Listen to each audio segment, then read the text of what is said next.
विधि सबसे पहले अपने पापा के पास जाती है और कहती है कि पापा, देव सर को नीली आंटी और अंकल से मिलना है। तो उसके पापा कहते हैं हम देव सर की किसी भी बात से इनकार नहीं कर सकते। अगर तुम्हें उनकी मदद करने का मौका मिला है तो तुम उनकी मदद करो और तुम उनको ले जाओ, और वो बहुत अच्छे इंसान हैं। मैं कभी भी आने वाले टाइम में उनकी कोई भी बात को मना नहीं करूँगा। तो विधि के पापा विधि से ऐसे कहते हैं और फिर विधि खुश हो जाती है और विधि ऑफ़िस के लिए चली जाती है। फिर उसके बाद विधि के पापा और विधि के मम्मी दोनों साथ में बैठते हैं और विधि की मम्मी कहती है कि मैं तुमसे कोई बात छुपा रही हूँ काफ़ी दिन से, और मैं ज़्यादा दिन उस बात को अपने मन में नहीं रख सकती। तो वो बोलते हैं हाँ, मुझे भी तुमसे कोई बात बतानी। तो वो बताती है कि मैं आपको सत्संग का बहाना लेके जाती हूँ, लेकिन मैं सत्संग नहीं जाती, किसी साड़ी की दुकान पर काम करती हूँ। और वो भी कहते हैं कि मेरी भी जॉब काफ़ी दिन से छूट गई थी, लेकिन मैंने तुम सबसे छुपाया था। मैं वहाँ पर एक कर्मचारी का काम करता हूँ। तो विधि की मम्मी सुनकर बहुत ही हैरान होती है। वो कहती है कि वो रोने लगती है ज़ोर ज़ोर से, और वो कहती है कि हाँ, मैंने भी तुमसे ये बात छुपाई है। उसको भी बहुत दुख होता है इस बात का।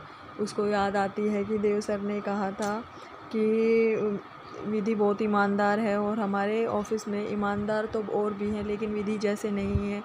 ये शिक्षा उसको सिर्फ़ अपने मम्मी पापा से मिली है। जैसे आप है वैसी ही विधि है। इसीलिए वो दोनों विधि के मम्मी और पापा खुश हो जाते हैं और एक दूसरे की बात को मन से हल्का करके और रोने लगते हैं। और फिर इसके बाद विधि की मम्मी भी बहुत खुश होती है। फिर नीली आंटी के घर विधि देवसर को ले जाती है, और वहाँ जाके सबसे पहले नीली मौसी आती है, मौसी लगती है।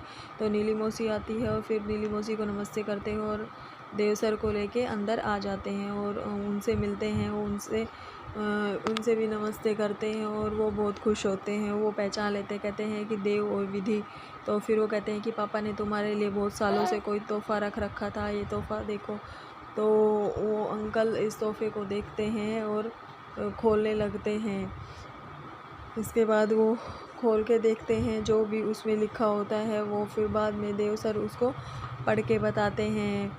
नीली आंटी भी बहुत खुश होती है। इसके बाद विधि का फ़ोन आ जाता है, तो विधि फ़ोन नहीं उठाती। तो नीली आंटी कहती है कोई बात नहीं, फ़ोन उठा लो, कोई ज़रूरी है। तो वो कहती है कि नहीं, ऐसे ही फ्रेंड का है। गप्पे मारने के लिए वो फ़ोन करती है, तो वो उस फ़ोन को काट देती है। फिर उसके बाद वो देव उस पापा के दिए हुए तोहफ़े को पढ़कर सुनाते हैं।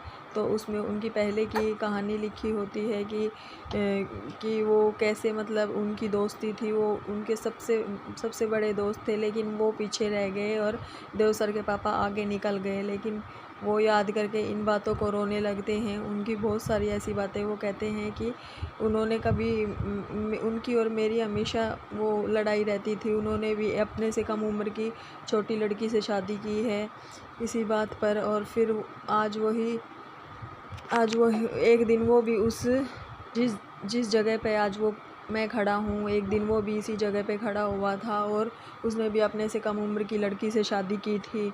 तो वो ये बात देव को बताते हैं और वो दोनों वहाँ से चले जाते हैं।